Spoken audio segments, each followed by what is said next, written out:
Hey everyone, welcome to episode 47 of Two Guys, Zero Planners. Something should have recorded in December, but totally didn't, and here we are. So ignore the fact that we forgot to record, or got busy, or something. Hi Urban, how's it going? Yeah, doing good. I'm not entirely sure what happened in December. I think there was a lot of stuff happening, and it was a bit of a crazy end of the year. But now we have a calendar entry for like once a month, and maybe we can actually stick to it so that we don't have to schedule it every time and just forget. One could hope. So we're going to try, keyword there being try, to record the third Tuesday of every month. I think so. Unless my schedule shifts, in which case it'll move to whatever my day off is. The joys of having to try to record with a 7-hour time difference. It's like noon for you, and you drink a coffee, and it's like 7 p.m. for me, and I also drink a coffee.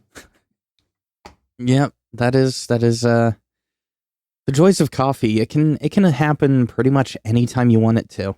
Especially for someone like me, because it just doesn't work. It's just for fun, more or less, for the taste for me.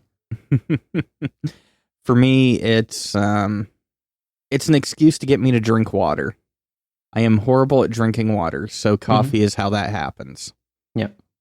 There's probably a doctor or two listening to this going, that's not how that works. That's not how any of that works. Yeah, on the other hand, I mean, a black coffee is probably better than any kind of soft drink. That is very true, and I am one of those people. No cream, no sugar, no flavors. Just grind up the coffee, soak some very, very, very hot water through it, and let me enjoy the flavors. Yep, that's true. That's the best. Yeah, my stomach doesn't really like coffee with milk. I'm drinking Folgers this morning because I forgot to order more gourmet coffee. So I don't know if that's one step above or below McDonald's coffee. How does my Nespresso machine stack up against that? That is a good question. With off-brand capsules. Oh, okay. It's the off-brand capsules that may be doing it there. I guess, yeah. I guess speaking of coffee, let's go ahead and talk about that. For the longest time, I was being hoity-toity and using a pour-over method to make my coffee. Ain't nobody got time for that anymore. So I replaced my backup 4-cup coffee maker with a 12-cup coffee maker. How many days does that last? It lasts 2 hours. I mean, my maintenance guy here at the apartment was like, hey, Yevie, didn't you just have a smaller coffee maker? Did you get a girlfriend or something? And I'm like, dude, who do you think I am? I'm antisocial, man. I live here with dogs. All that coffee is for me, and I need every last drip of it. Yeah, I'm also probably drinking the most coffee in the house. I think I don't know, 5-6 cups a day is kind of the normal for me.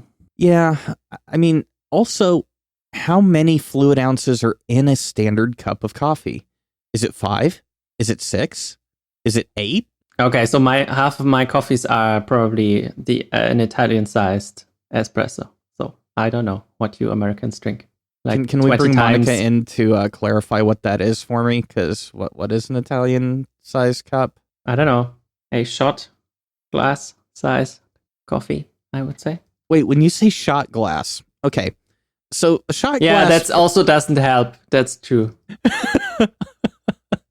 I mean, because for me, a shot glass is this tiny thing that only holds like 30 milliliters of fluid. Yeah, of course. That qualifies as coffee? Yes. How? I mean, they're generally pretty strong.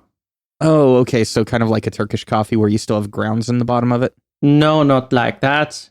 Okay. But very... I mean, yeah, the coffee might be small, but it's a lot of coffee in a sense.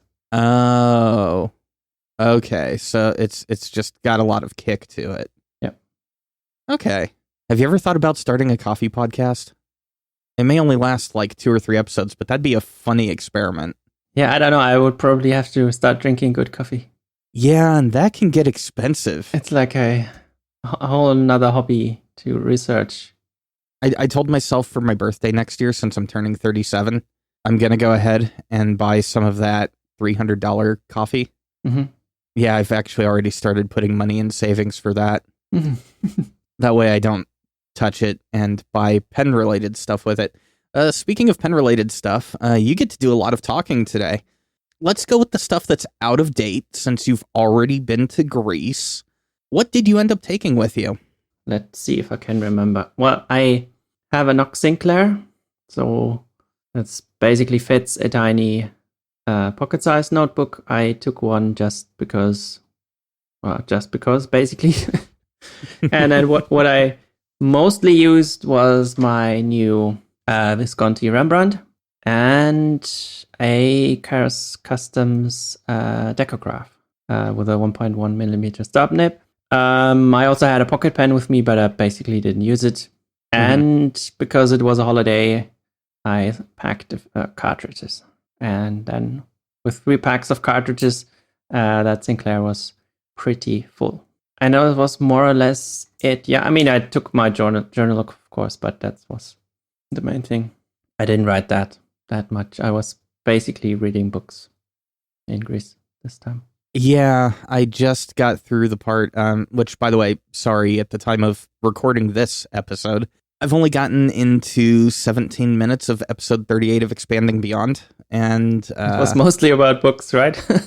Well, okay, the first part of it, yes. For a second, I thought it was going to become, welcome to the final episode of Expanding Beyond, and here is episode 1 of Expanding Books. And it's just like, yes. Okay. It was a good break. It was at least the first part. Now you guys are getting into, I don't know, it was 3 o'clock in the morning when I got to that point, which is why I went ahead and just put the edit on pause so I could do it when I'm actually coherent. I don't like doing professional work when I'm completely tired. So, yeah. Yeah, that's for another podcast. Yeah, I ended up reading all 6 Ursula Le Guin Earthsea books, basically. My wife bought the book there, basically one thick volume, like, I don't know how many pages. An anthology or whatever? Is that the word for it? Anthology? Maybe an anthology. I don't know if that qualifies, if it's the same author always. To the Google. But yeah, they weren't that difficult to read, of course, being fantasy, and at least the first half for young adults. But it was fun. I still need to read those. They have been on my list forever. I will probably cave in and just get them on Audible so I can listen to them while I'm doing other things. But yes, the word would be anthology, a published collection of poems or other pieces of writing. An anthology of European poetry is what they give as an example. So I guess a collection of different books would qualify as an anthology in this case. I guess. The more you know. Mm-hmm. So, okay. From a person that's never read them, compared to The Hobbit. So the great thing about them, I would say, is that they are definitely not your standard fantasy. Oh, there is this hero and he's fighting against this great evil, which is like 99% of all fantasy books, it seems. Right? Yeah, dude rescues the girl, everyone lives happily ever after because masculine, rah, rah, rah. Yeah. Exactly. That's like the standard that is getting old, slightly. Mm-hmm. Yeah, it is played out. Yeah, it's more about a world where there's magic, and then there's someone who discovers stuff about himself and does things, not necessarily fighting with other people, but in other ways. It's not like there has to be this final end to things. It's just, hey, here's a part of the story, and in the next book, it's from someone else's point of view, and maybe in another time. And it's just refreshing to see that it doesn't always have to be that one story, basically. Okay, that just got bumped higher up the list.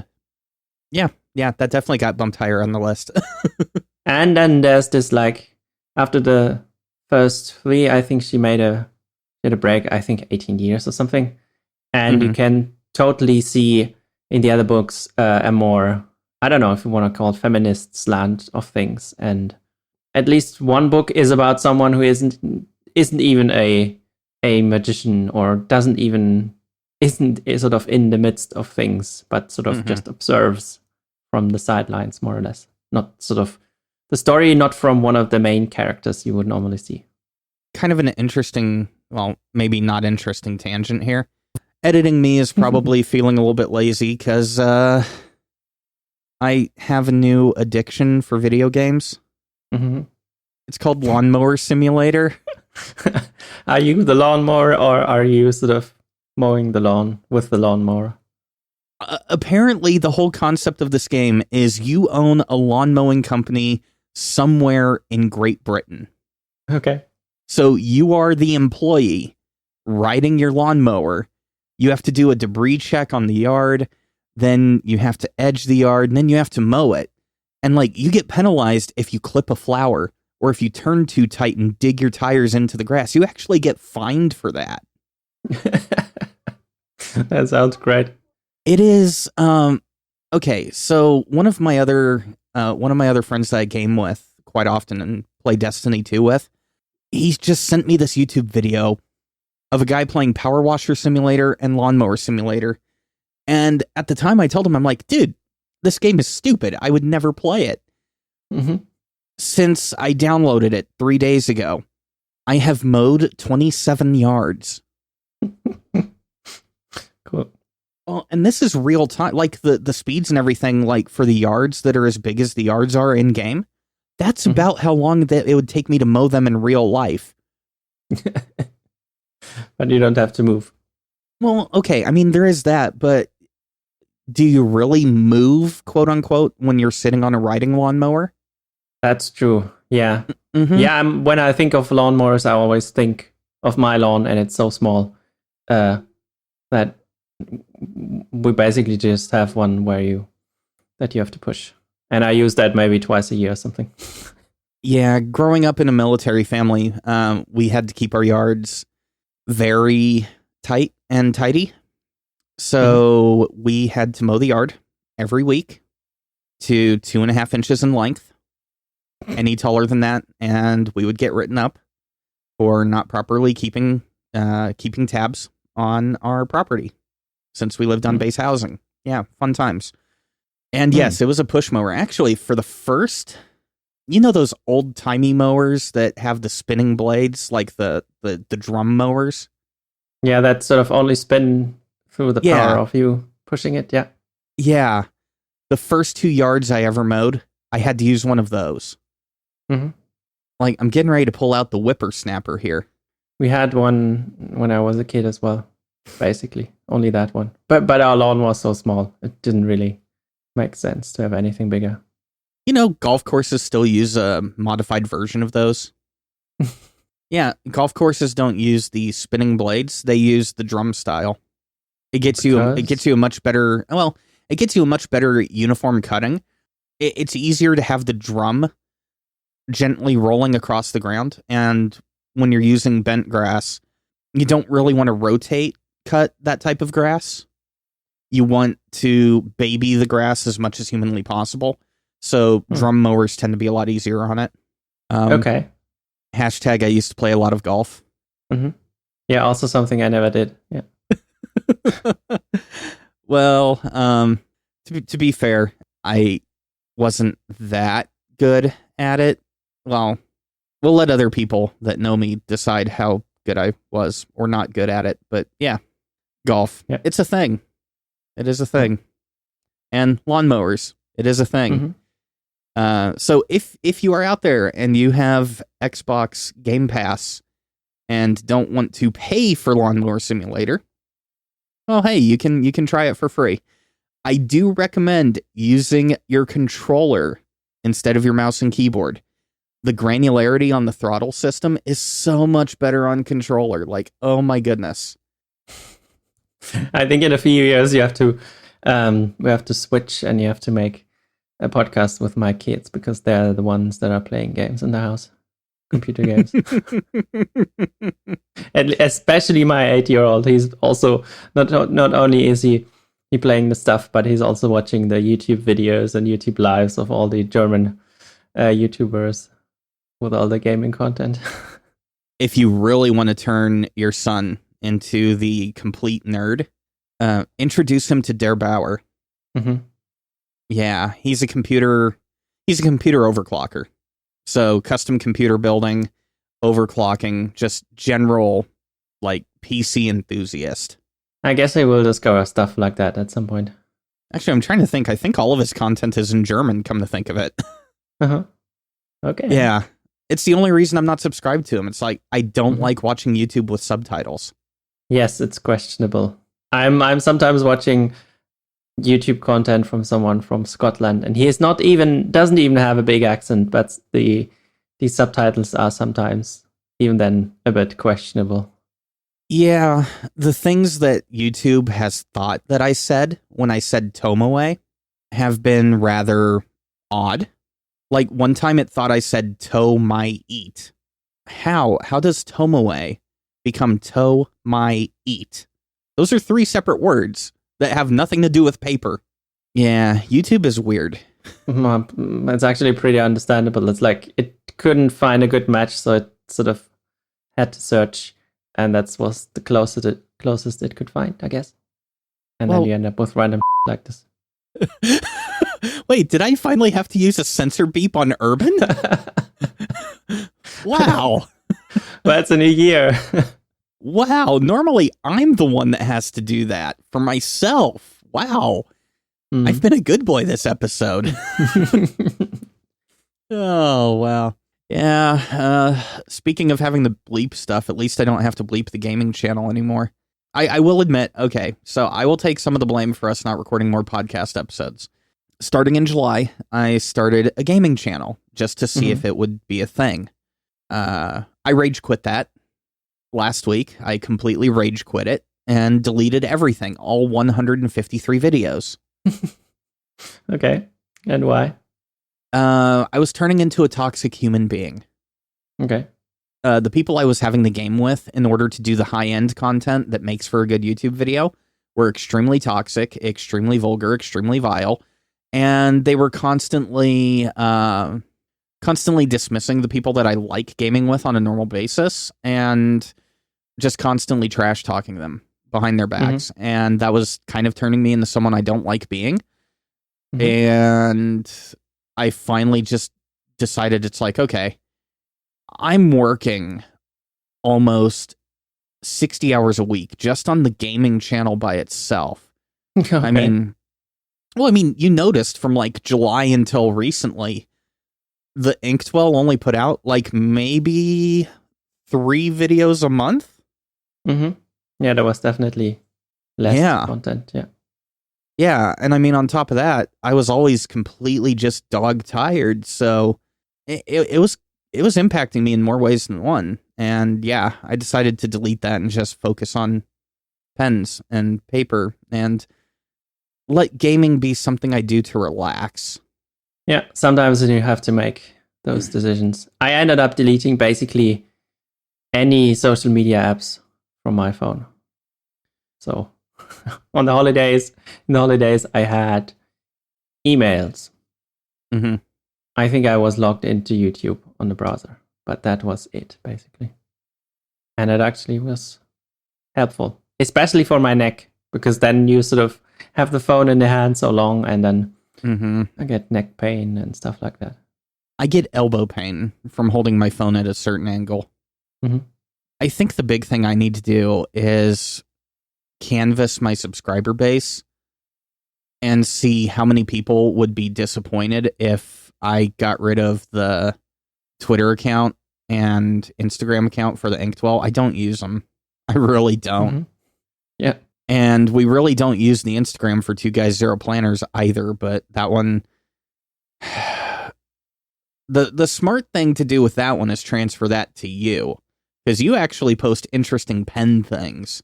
I did until I deleted Instagram from my phone.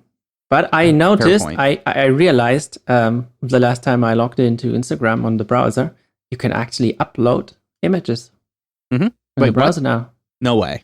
I didn't try way. it, so I have no idea if there are any filters available and stuff like that, but you can upload images now. We're real life testing that right now. I'm logging into Instagram. I mean, I only saw that you can. I didn't try it because. Oh my goodness, there's an upload button there. Yeah. Okay, so select from computer. This is working good. We're gonna go ahead and use the logo from Jelly. Okay. I'm gonna hit next.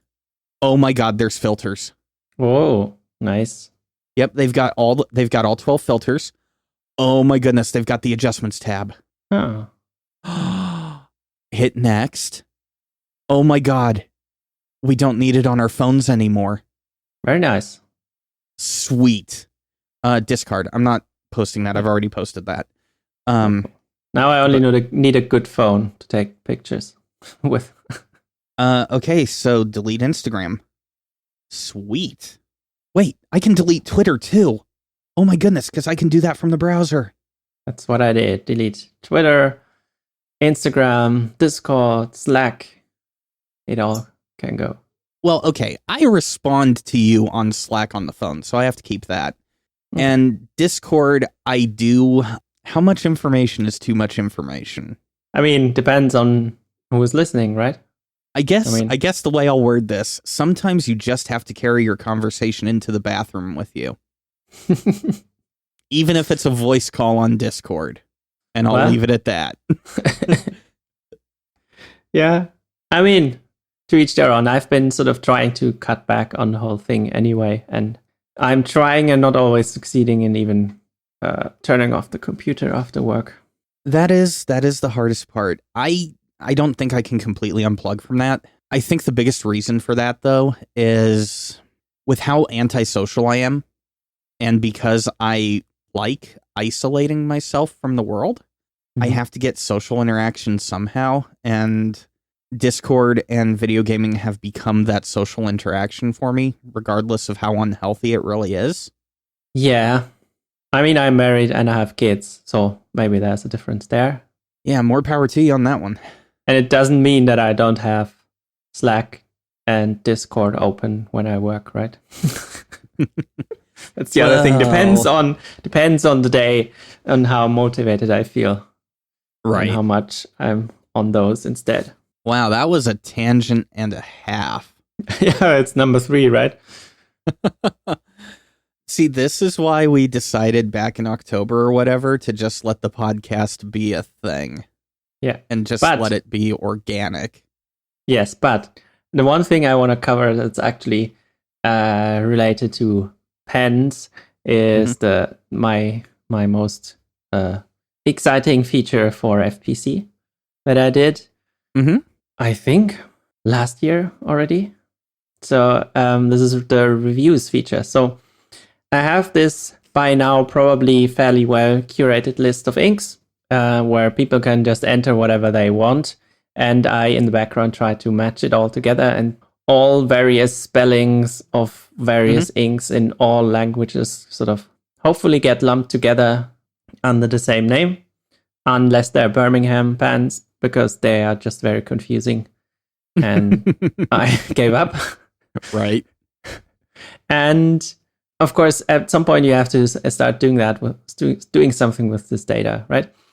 Up to now, the only thing was like one person had entered a color and everyone else didn't have to anymore. And you could sort of see that color in your list already. That was great. And then the next thing I added was actually links to reviews, like various YouTube channels like yours and various others, and various blogs. Sort of number one there, of course, being mountainofink.com with this almost 2,000 inks. Yes, and they were named really nicely to find them. Yeah, so on about 2,600 inks, there's now at least one review of about 5,400. Most of them I added automatically. Like, I don't know, you go through the whole RSS feed of a blog, or actually I had to build a scraper because RSS feed don't contain all entries normally. Right. especially if they're hosted through Squarespace, where like the It's RSS like feed 20 cuts off entries. Well, it depends. You can Yeah. you can either keep it at a reduced number of between 20 and 100 on Squarespace, or you can truncate your entries so your RSS feed will actually hold 300 entries. Okay. It's Yeah, stupid. but the ones I found were like 20. I think that's the default or something. Actually, I think you're right on that one. Yeah, I think it's a toggle for that. So yeah. The best is actually YouTube with their API. You can basically say, hey, this is a channel, please give me all videos. And then I can sort of import that stuff. Yeah, actually, I noticed the scraper did a pretty good job of already having Intense Black on there for mine. Yep. Actually. So for a certain list of, like I said, blogs and YouTube channels, the site basically checks, I think, twice a day or something. Actually, and anything new. Let's take a look, because I just released the Absolute Brown. Hey, wow. It's already there. Yeah. So it's like it's like a half automated process where basically that data all flows in. It tries to automatically match it to an ink. I mean, if the title is roughly the same as an ink in the system, then it normally works. Mm-hmm. And then anyone who's logged into FPC can also add a link to any review out there if they want to. But of course, oh wow. I'm sorry. I'm the worst co-host ever. I haven't logged into FPC in so long. It's fine. Sort of the fun thing is there, of course. I want as many people to help me out with that. Mm-hmm. Because yes, I have imported a lot of stuff already, but there's always so many things out there that I can't find, and I would have to manually go out and search for every ink and find a review and submit it. So I try to also, gamify the system a tiny bit. So there's now a leaderboard that sort of lists accounts and by how many submissions they've made. Obviously, I'm on top because all the automated entries count for me. I guess I should remove my my entry from that list because it's a bit unfair. And then when you're logged in FPC and you're sort of on your login page in the dashboard, there's this tiny widget that sort of gives you all the stats about your account and on which place you are in the leaderboard. And if you haven't submitted any reviews, it sort of has this fat message, hey, you can submit reviews and stuff like that. That seems to work, at least for some people. Like randomly someone then, found over 100 reviews to submit, which was pretty cool. There's a reason I don't watch, unless it's Figboot asking me to watch one of his videos to get an opinion on something. If it's a product I can actually afford, I don't watch the review for it. Mm-hmm. Like, if he reviews a $4,000 pen, sure, I'll watch it, because I'm not going to buy a $4,000 pen. Yeah. I don't have that kind of disposable income. But, like, for the normal stuff, I won't watch reviews from Mike. I won't watch reviews from Figboot, because I don't want their opinions finding their way into my reviews. So you've already got a very good scraper. I did notice it missed Schrodinger. It does not have my review for that ink, but so far it has the reviews for the other random inks I've done. So I will never be on that review submissions leaderboard. Yeah, I mean, that's fine. You are sort of, for you is of course different because you do your own reviews. Yeah. And it's not like you have this ink that you're interested about and then hopefully you can find it here in the list and then there's any number of reviews and you can sort of look at them. 6,000. Yeah, you need to take yourself off of that submissions board. Yeah, that's unfair. I also like the little Patreon icon that you've got next to people that support you on FPC. That is nice. That is very nice. Okay, I need to quit looking at these leaderboards. I'm going down a rabbit hole here. Your website is addicting. Yeah. I do like that feature though. How long did it take you to actually like compile the scraper? Or was that just a GitHub thing? That wasn't too hard. So I think it took me sort of most of it basically took me 2 days. So we have every second Friday at work is basically a day where you can play around with technology and learn stuff and do whatever you want. So there was this one Friday where I was just, I don't know, heads down, 6-7 hours coding. And then the second one was a bit lighter. But it wasn't actually that much work to get it off the ground. And then a few evenings basically going through all 5,000 or no, almost 7,000 review submissions to say, hey, the system matched it to the correct entry or not.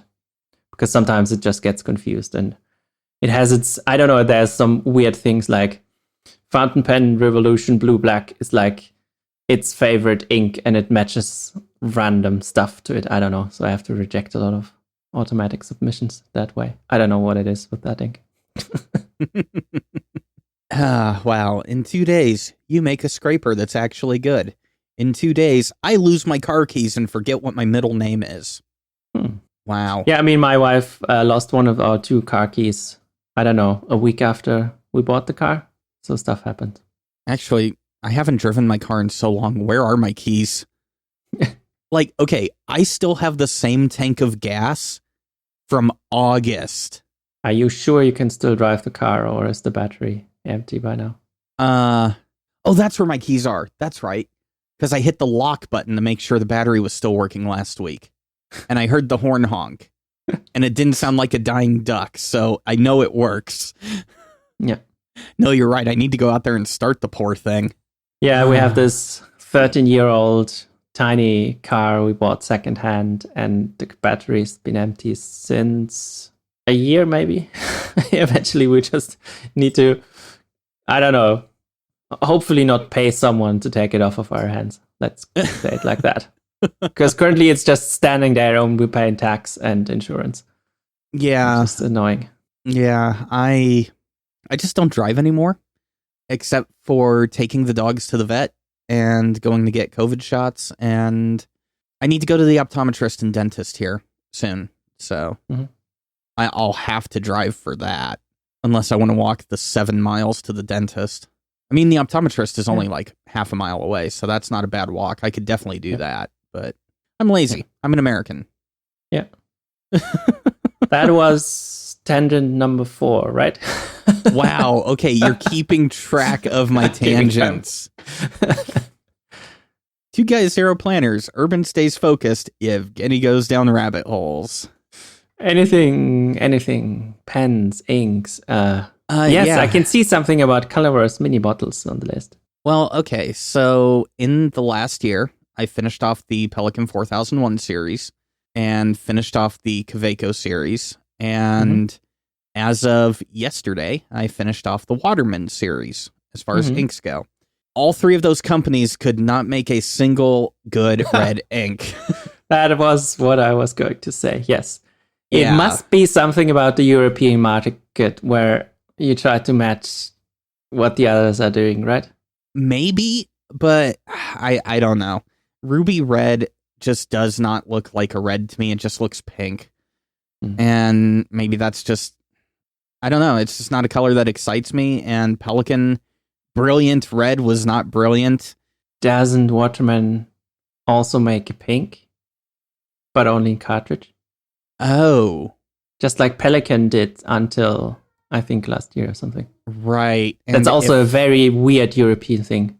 Yeah, I guess I need to get that. Did I review the Pelican pink? I think I did. I think yes, so, yeah. I did, because you sent it to me. Yeah, true. Yeah. But by now, but on the other hand, if you can't buy it, right, why review it? Yeah, but I have Amazon. I mean, if it's available on Amazon, I can get it. Or I can beg Ron over at Penn Chalet to pick it up for me. One of the 2. But yeah, since I finished those 3 brands, I've been thinking about what brand to go with next. Well, I could do Diamine. That is an ink brand that people can get quite easily around the world. Yeah, and you'd never finish. Right. Or I could do Monteverde. Same situation as Diamine. Or I can take a break from doing inks that everyone can get. Review the entire Colorverse line. 1 5 milliliter bottle at a time. Or are these 15? How big are these? 5. I just looked it up. 5. Like 3 5 milliliter bottles for, what was it, $20? Something like that. I think they're PennChalet.com. I've got 6 of those mini bottles sitting on my desk right in front of me right now. Yeah, I try to not buy stuff these days. I've actually been pretty good at trying out all the ink samples and emptying a few finally. Okay, it's $7 for a 5 ml bottle. That's not bad. I mean, you can get 70 cents off by using the code 2guys or using the code Ink1210 at checkout. Just figured I'd throw that in there. $7. Can't you get 2 Diamine 30 ml bottles for that price? How much are the Diamine 30 ml bottles? I don't know. Maybe by now the prices are different because everything is getting so expensive, but I don't know. The 30 ml bottles are also $7. Huh. Okay, so Diamine has Penchalet is carrying 38 of the Diamine colors in the main line. Then they've got why are there 40 different colors of shimmering inks? Oh dear God. It's probably all the ink vent calendar inks. No, these are just the standard shake and shimmy ones. By now, I have to be there 40 by now. Okay. Yeah. Okay, for the sake of my wallet, we're going to start with Colorverse. Yeah, we're going to start there. I've already made that decision, and I've got 6 reviews worth of ink on my desk. Okay. If I go to Diamine themselves, 30 ml bottles, £2.67. But I guess in the end, it's going to be more. Yeah, but that's the thing. If you order directly from Diamine, they're actually pretty well priced. Wait, I can order directly from Diamine? I guess. Yeah, diamine.co.uk. Or diamineinks.co.uk. And .co.uk. Okay. Urban, what have you done to my wallet? £60 for the flower inks. Wow. Yeah. There goes my wallet. Yep. Oh boy. Yeah. 267, 260. Wow. Yeah. Including VAT. Okay. Good. Yeah. That's. Well, it's a good thing I called the channel the Inktwell. Yeah, that's true. And you can buy all 50 blues, basically, and the reds. It's like they never run out of inks, right? It's like amazing. Right. So this is probably the best point in the podcast for my Patreon plug. I need patrons. Why? Well, the conversation you just listened to. Ink, even though it's cheap, is not that cheap. And getting review materials does cost money. I don't even care about recuperating the back-end cost for the time it takes to release these wonderful podcasts to you, or the time it takes to edit videos. That stuff is fun. I enjoy doing it. But I do occasionally need some help getting materials for review. And why is that? Well, I have to choose sometimes between coffee and product. I didn't review the Amazon pen because I wanted to. I reviewed the Amazon pen because it was cheap. But anyways, you get the point. If you like the stuff we do here at 2Guys Zero Planners, and you like the stuff I do over at the Inktwell, and you have an extra $1 or $2 lying around every month, I would enjoy that. My dogs would enjoy it. Dog treats are expensive too. And if I have to spend money on inks, I'm not spending money on them. And you don't want me to play that Sarah McLachlan song. You'll start crying. You know you will. Click on that Patreon link down below in the show notes and consider supporting me on Patreon as well as supporting Urban. Wow, and that was a Patreon plug. I felt like I was doing an infomercial that entire time. Yeah, the voice was different. Yeah, you have to use a different voice when you're breaking that fourth wall and talking directly to the audience. If you don't, then people have a hard time figuring out whether I'm talking to you or talking to them, I think. Maybe I'm just overthinking it. Yeah, I don't know.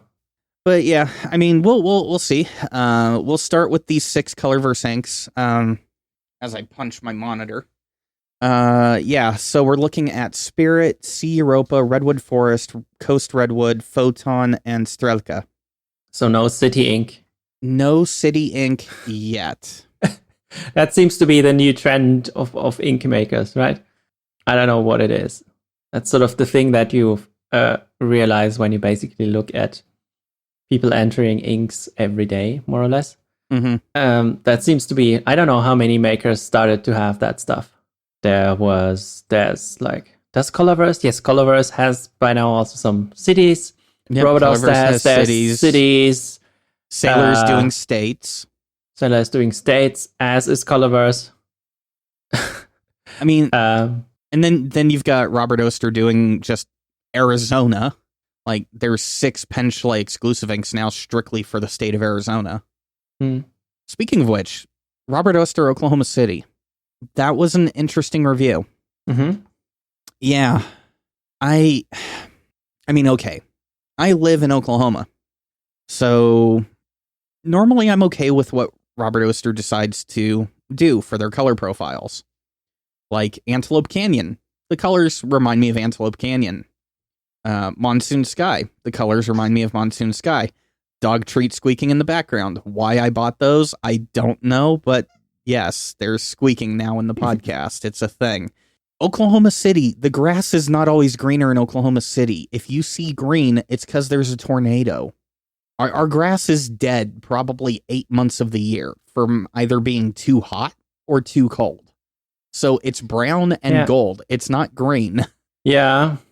True, yeah. You mentioned that in the review that it was a bit of a not color choice, yeah.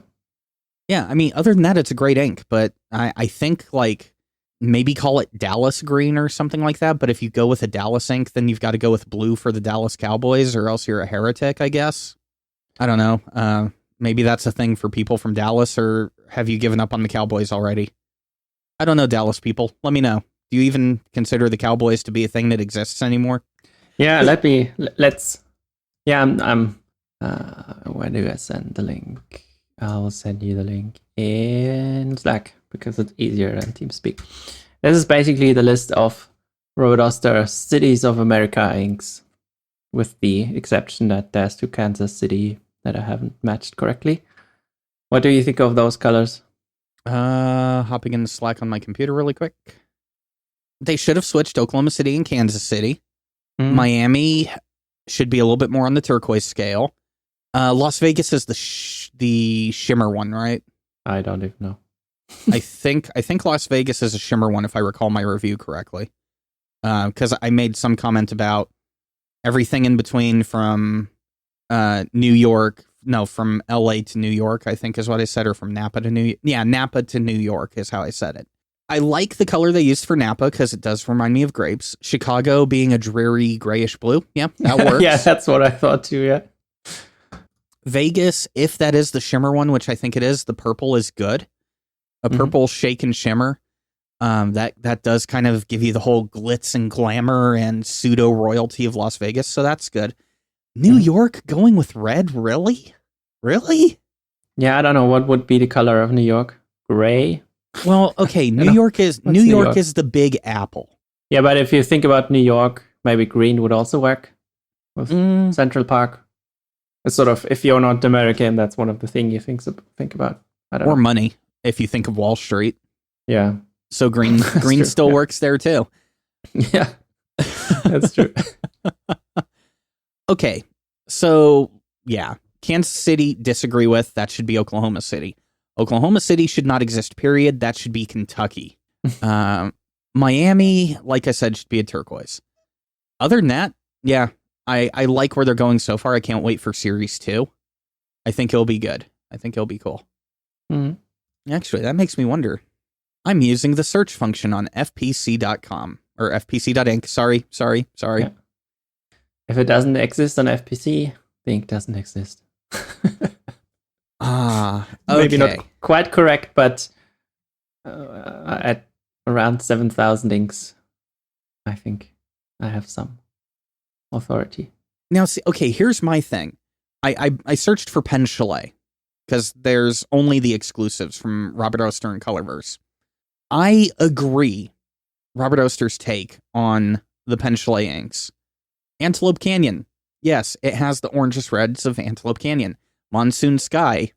I've been in a couple Arizona monsoons. That's what it looks like. Sedona Red, spot on. Saguaro Green, spot on. Monsoon Clouds and Havasu Falls. Okay, I've been to Havasu Falls. Okay, that's a good color. Monsoon Clouds. It's hard to do a good bluish gray. And that's what Robert Oster would have had to do to hit monsoon clouds. I disagree with that dark blue color. But maybe that's just me being pedantic. Yeah, on the other hand, it's also very hard to get the actual right color. Well, okay. When to have people enter the correct color, that's actually the ink. Who knows how close it is. Also, it looks like I'm going to be spending $200 here pretty soon. On? I just saw the Pelican Golden Barrel. You know, for a classic 200. No, well, for the pen and ink combination, yeah. Okay. Yeah, I've been saying basically every time a new Trinit comes out, ooh, that's nice. But in the end, I have 3, and I'm probably not buying more. Well, when it comes to pens, that's the hardest part. I have to think of each pen as, have I already reviewed this model of pen before? Not this colorway of pen, but this model of pen. Mm-hmm. That's why I don't review a lot of different sailors. I've reviewed a Pro Gear Slim, yep. 1911, a 1911 large. I think I've even reviewed a Rialo. So really, the only time I'm going to review a sailor again is probably if I ever get my hands on a King of Pen. Or a Mini. But or maybe a Mini. Not with your hands. Yeah. I do enjoy writing with that Lilliput. Okay. Yeah, true. I have to post that Lilliput, but I do enjoy writing with it. That is such an amazing pen for what it is. It still will not unseat my favorite pen in my collection now, which is the Namiki Crane and Turtle. I love that pen to death. And it is my smoothest out-of-the-box nib on the face of the earth. You cannot convince me otherwise. I have never had a nib that smooth. Yeah. I mean, if that's sort of the main thing, right? It says it has to work well, and then if it's a look that you like, then it's even better, and it's hard to put it down again. And I mean that's one of those things. It's just like, okay, that was my. Have I had that pen almost a year now? No. When did I buy? Did I buy that over summer? At the best of times, I don't know how long stuff takes, how far back things are. But these years right now, it's even worse. I couldn't tell you. Well, I know where I got it, so let me log into my shopping cart and find out. Okay, that was the TWSBI ALR, which #horrible. Did I pick that one up in person? I think I picked it up in person. No, the 2 Hot Habanero was the one I picked up in person. Okay. Wait, what year did we just finish? 2021? Yeah. Okay. Was that... The Oraloid was my birthday gift to myself. Yeah, the Oraloid was the birthday gift to myself at the end of 2020. That's what it was. I paid off my car. That's why I bought that pen. I knew I bought it for a very specific reason. That was me celebrating paying off my car. So I went out and bought a $700 pen. I have issues. So, yeah, I've had that pen now for, let's see, that's the order ending in 056. 056. I've had that pen now for almost a year. Holy crap. I went more than a year without having to sell off the pen collection. It's almost time again. Don't say that. Please don't say that. Okay, I'm looking at my very first pen chalet order. Nostalgia, man. It's the only currency you have once you hit a certain age, is just looking back and going, man, those are memories. Those are memories. Or not. Maybe that's just me having some weird reminiscent moments.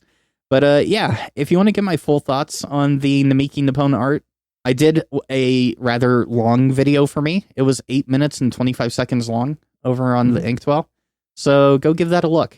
It's a good pen, and I would gladly pay $700 for it over and over and over again. Maybe now I can get another Nakaya. Wait, no. Every time I get a Nakaya is when I have to sell stuff off. I'm not getting another one. Once you feel secure, and then it's when it hits again. Exactly. Well, before I sidetrack us anymore this episode, let's go ahead and save the rest of the topics for next time. Let's do that. We'll definitely add to that. So, sneak peek, maybe some talk about Andorelium, and super heavy pens. Super heavy pens.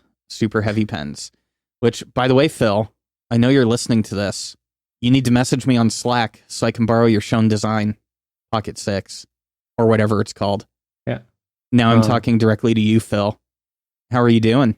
How's your brother, Phil? That's totally not creepy for everyone else. It's even different than the commercial voice. But it's only Phil, so it's understandable. It's only Phil. I mean, Phil just gets that voice. If I was doing a voice to someone else, it'd be more like, well, hello, how are you doing today? I mean, are you enjoying what you're listening to in the podcast right now? You should be. After all, these are the smooth, sultry tones of someone that actually cares about your listening experience. Okay, that just creeped me out.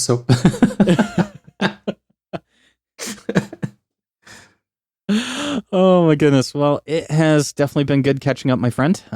Yes, it was nice. Let's see if the schedule actually keeps us on schedule. Mm-hmm. All right. Well, definitely thank you guys for sticking around for this roller coaster of interestingness. Sometime today, I'm actually going to get Urban account access to our PodTrack numbers so he can start looking at statistics for this show. Thank you, PodTrack, for finally making analytics to where I can share it with other people. And yeah, we'll see you in the next one. Bye-bye.